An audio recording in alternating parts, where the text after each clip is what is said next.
Yes, I need psychological help, because what I saw and what I went through was not normal. Living with this knowledge has been very hard. Not everyone believes me, and science has no answers for this. My only support is in Christ alone. My name is Richard, and 3 weeks ago, I died for 3 full days after a terrible accident on a frozen highway in Montana. During those 3 days of clinical death, I went through the most unbelievable and terrifying experience of my life.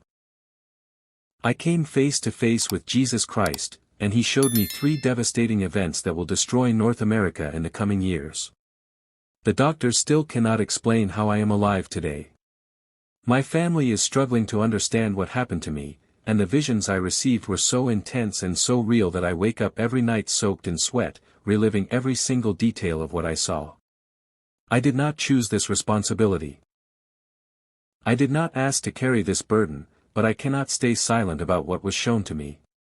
For 24 years, I have been driving trucks across the highways of Canada and the United States, carrying cargo from Phoenix to Minneapolis, from Denver to Omaha. I am not what most people would call a religious man. I never really went to church much or joined prayer groups, but I always believed there was something greater than us up there, something watching over honest workers who are trying to provide for their families. I live alone in a small apartment on the edge of Billings, Montana. My wife, Rebecca, died 8 years ago because of cancer complications, and my 3 grown children live in other states with their own families now. Most nights, I sit and watch television, worrying about the condition of the world, the international tension, the economic problems, and the politicians who keep fighting while ordinary people suffer for it.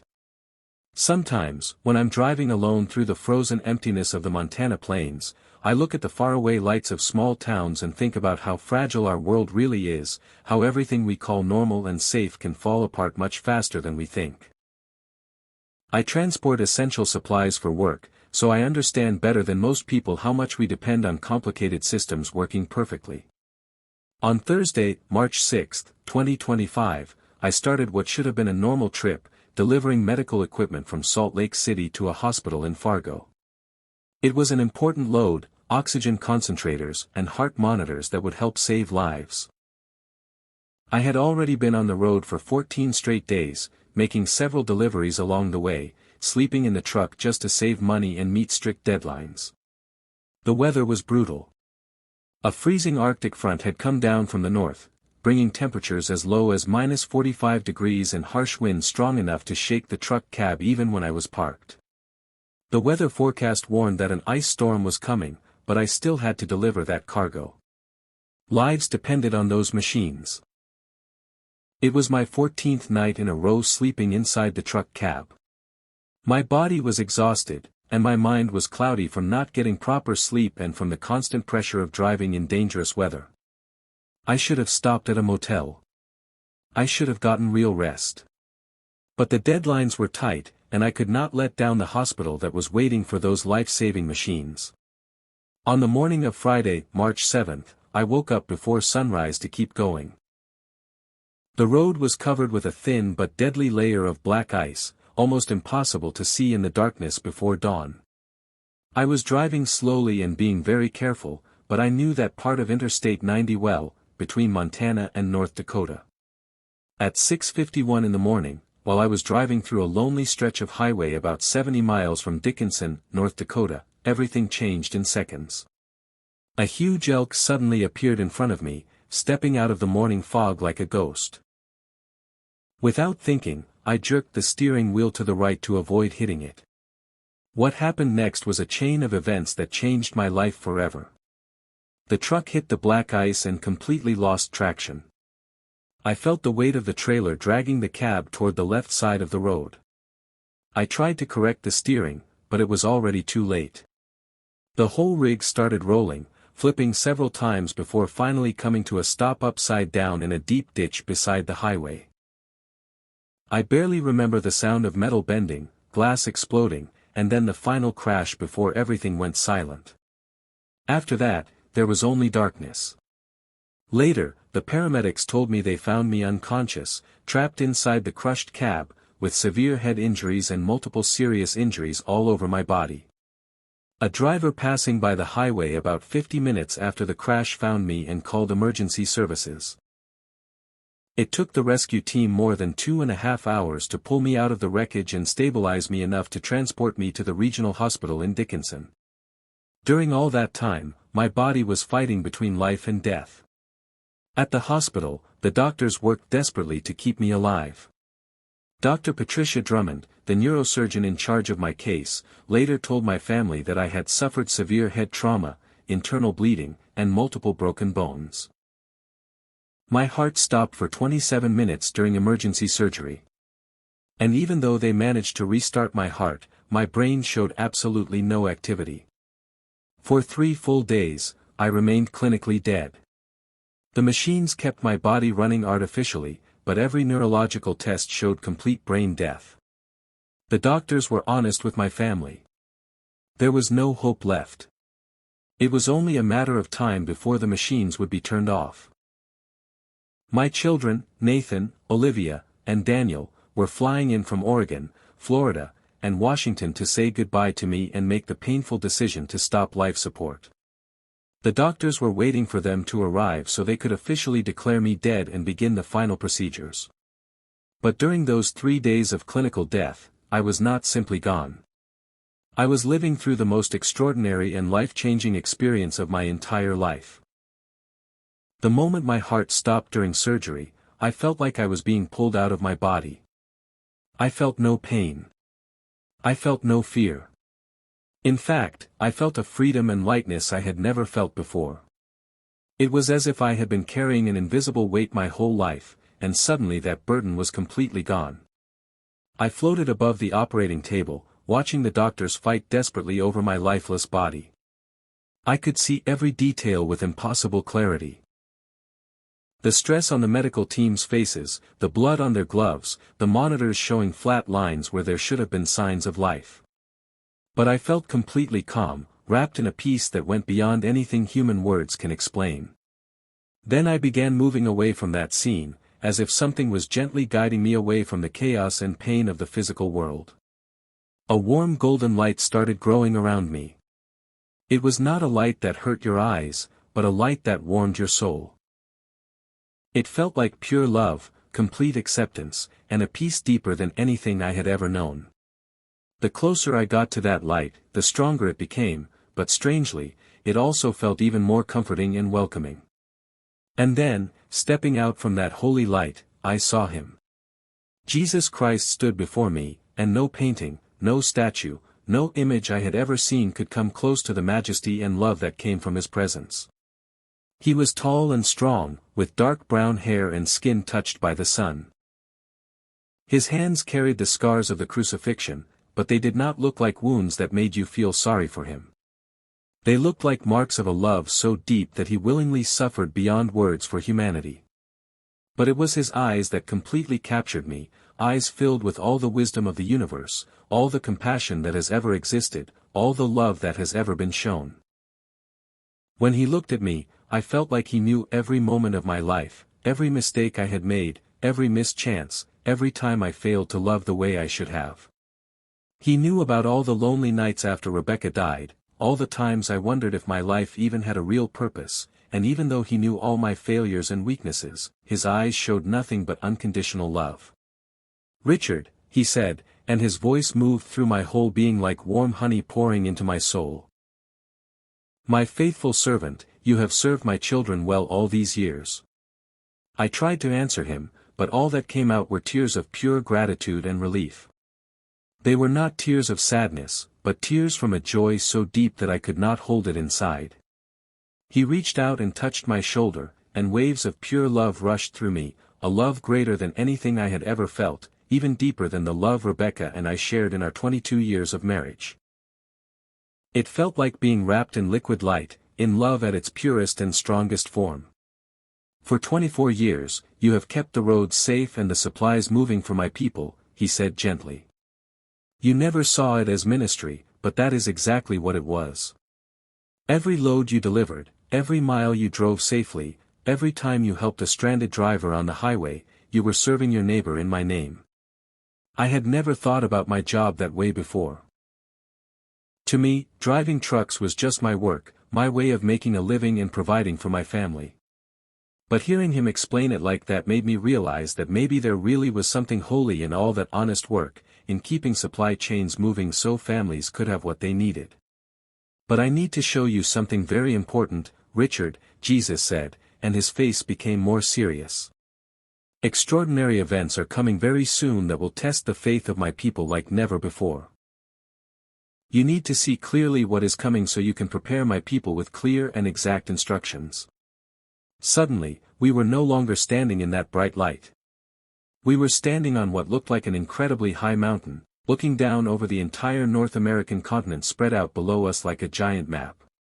I could see every city, every town, every light shining across the huge land. The vision stretched from the Canadian Arctic to the Gulf of Mexico, and from the Atlantic Ocean to the Pacific. Look carefully, Richard, Jesus said. Tell me what you see.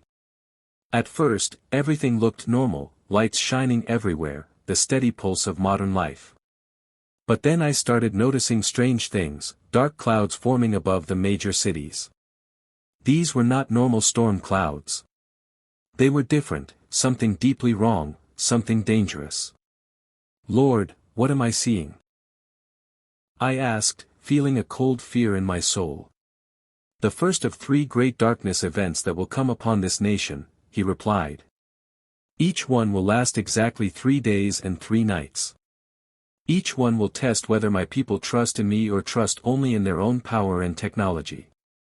And Richard, the first event begins in only 11 months. My blood ran cold. 11 months? You mean this year? February 14, 2026, Jesus said seriously. Valentine's Day, a day when people celebrate love, will become the beginning of 3 days that will test whether their love is real or only surface deep. As we watched, the first darkness began to fall over the continent. It started on the East Coast, not like a normal power outage, but as if someone was pouring thick black paint across the sky. The darkness moved westward, swallowing city after city, Boston, New York, Philadelphia, Washington, Atlanta, each one being covered in darkness one after another. This first darkness will come from the biggest solar storm ever recorded in history, Jesus explained. The electromagnetic pulse will be so strong that it will destroy transformers all across the eastern coast of North America. From the Atlantic Ocean to the Appalachian Mountains, everything will go dark. At exactly 4:17 in the morning, Eastern Time, on February 14, I watched in horror as chaos exploded in the dark cities. But Jesus made me look closer, and I started seeing unbelievable details. First, look at New York City, he said. I saw the exact second it happened. One moment, the city was glowing like a Christmas tree. The next moment, total darkness. Cars suddenly died on the highways, not just losing power, but with their electronic systems completely destroyed.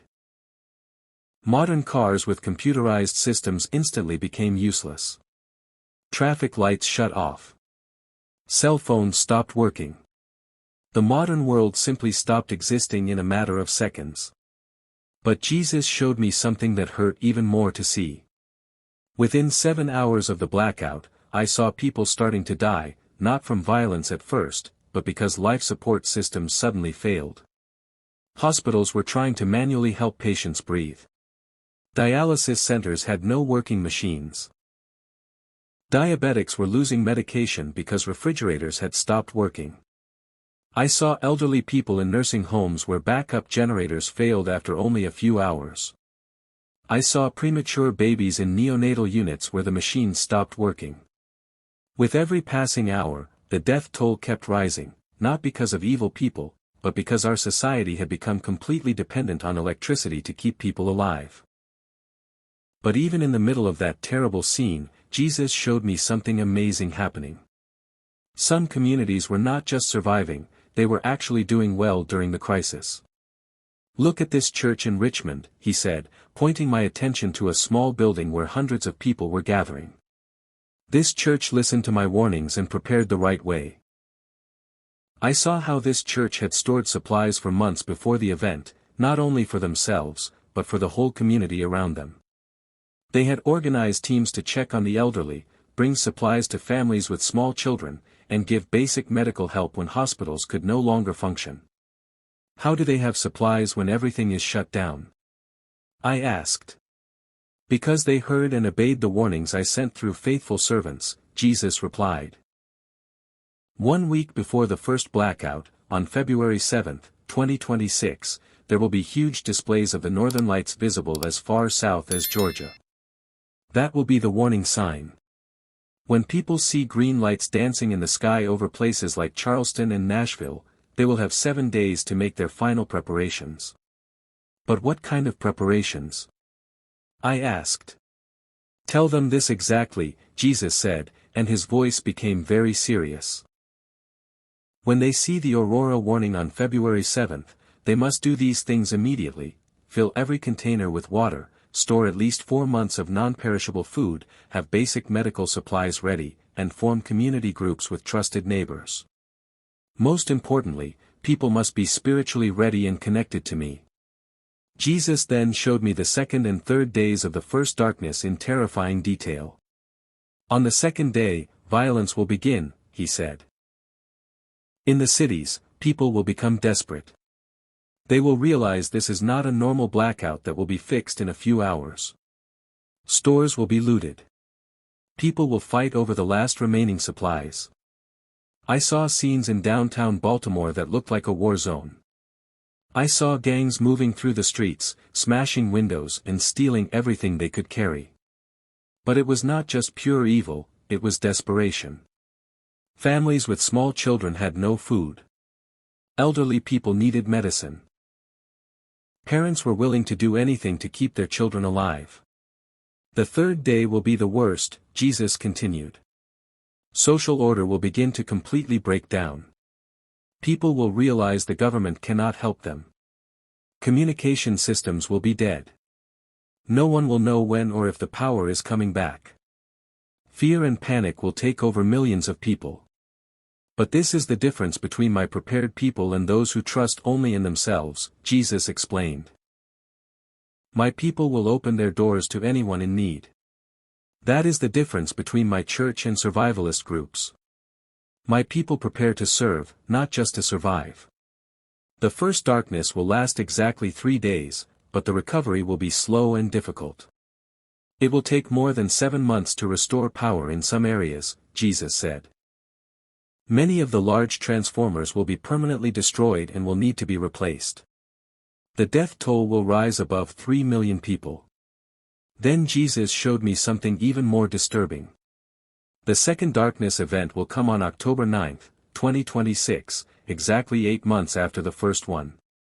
But this time, it will not be natural. America's enemies will attack while the eastern power grid is still weak from the first disaster. This darkness was different, and somehow even more terrifying. Instead of a natural electromagnetic pulse, I watched as malicious computer code spread through the remaining power systems like a virus. At the same time, groups of saboteurs were physically destroying key transformers and substations across the country. At exactly 11:11 at night, Pacific Time, hackers will take control of power plants across the western United States and Canada, Jesus explained. They will shut everything down at the same time while teams on the ground destroy critical infrastructure. This time, from the Pacific Ocean to the Rocky Mountains, everything will go dark. Even worse, I saw society completely falling apart, because people knew this was an attack, not a natural disaster. People will fear that more attacks are coming, Jesus explained. They will be terrified that foreign armies are about to invade. The panic will be far worse than during the first darkness. I watched as martial law was declared, but the military could not properly communicate with their units. I saw police officers trying to keep order without radios, without computers, and without any real way to coordinate their response. The very structure of society started falling apart right in front of me. But even in this nightmare, I still saw small pockets of hope. Communities that had learned from the first disaster were not just surviving, they were doing well. Churches that had prepared properly became centers of stability, care, and leadership. This is my true church, Jesus said with pride. Not just a Sunday morning social club, but a body that is ready to serve during crisis. The second darkness will also last exactly 3 days, but recovery will be much slower than the first one. It will take more than a year to restore power in some areas after this attack, Jesus said.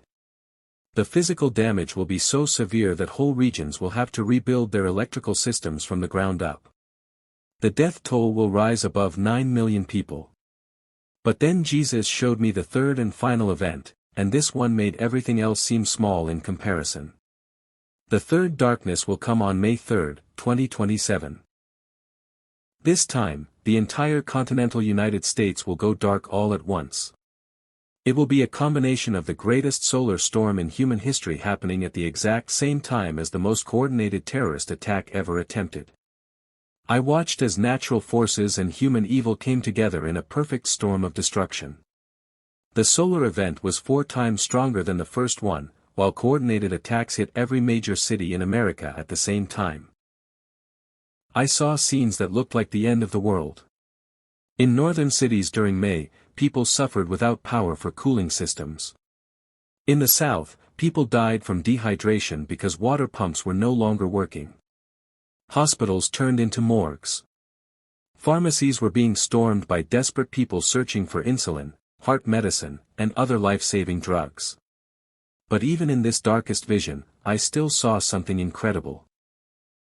Communities that had learned from the first 2 disasters were not just surviving, they were thriving. Jesus then showed me a clear timeline of what people need to do. Right now, people must start with the basics. Store 4 months of food and water. Build relationships with your neighbors. Learn practical survival skills. By January 2026, expand your preparations. Create community groups. Set up emergency communication plans. Learn how to preserve food and provide basic medical care. For the first event in February, people need basic physical preparations. For the second event in October, they need to focus on community organization and long-term survival. For the third event in May, they need to be fully self-sufficient and ready to help rebuild civilization. But Jesus made it very clear that physical preparation was only half of the answer. The most important preparation is spiritual, he said. People need to get right with me now, not wait until the crisis comes. During these dark times, my church will be strong, and the church will become what it was always meant to be, the center of community life. I saw cities all across America where churches were no longer just places people attended on Sundays, but true community centers where people learned practical skills, shared resources, and made decisions together about how to survive and rebuild. I saw believers who had learned to live simply, to value relationships more than possessions, and to trust God for their daily needs. This is my plan, Richard, Jesus said. To use these dark times to restore my people into what they were meant to be, communities of real love, genuine faith, and sacrificial service. I do not want anyone to perish.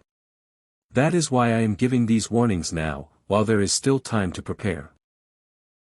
But preparation must start immediately, not when the crisis has already arrived. Then I felt that pulling sensation again, stronger than before. Lord, what if they do not believe me? What if I cannot convince them? Jesus smiled with a look full of endless love and sadness. Richard, you are not responsible for convincing anyone. You are only responsible for faithfully delivering the message. I will cause those who have ears to hear to listen. Those whose hearts are ready to receive the truth will receive it. Your responsibility is to speak. Their response is between them and me. My name is Richard. 3 weeks ago, I died for 3 days and came face to face with Jesus Christ. He sent me back with a warning and with a timeline. The first darkness begins at 4:17 in the morning, Eastern Time, on February 14, 2026. The second darkness begins at 11:11 at night, Pacific Time, on October 9, 2026. The third darkness begins on May 3, 2027.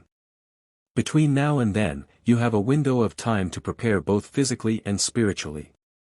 That window will not stay open forever. Do not let hesitation stop you. The time to act is now. If this message spoke to you, don't ignore it. Leave a comment and type "I am ready" if you're preparing both physically and spiritually. And if you believe more people need to hear this warning, subscribe now and share this video with someone you love before it's too late.